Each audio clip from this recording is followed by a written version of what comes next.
Le comité des ministres du Conseil de l'Europe est un peu l'organe de direction de l'organisation. Et la présidence de ce comité, donc, qui est tournante tous les 6 mois, et que la France va exercer de mai à novembre 2019, assure le pilotage politique de ce comité. L'organisation est confrontée à une crise qui rappelle celle que traversent d'autres institutions multilatérales, des difficultés liées en particulier au défaut de paiement de la Russie, qui depuis maintenant presque 2 ans ne paie plus sa contribution obligatoire pourtant au budget du Conseil de l'Europe. Donc il nous faut essayer de trouver une solution à cette crise.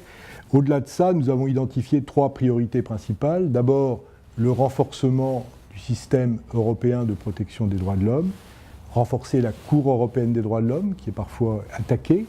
La deuxième priorité concerne ce qu'on appelle le vivre ensemble, c'est-à-dire l'égalité entre les femmes et les hommes, la lutte contre les violences faites aux femmes, la question du racisme et de l'intolérance.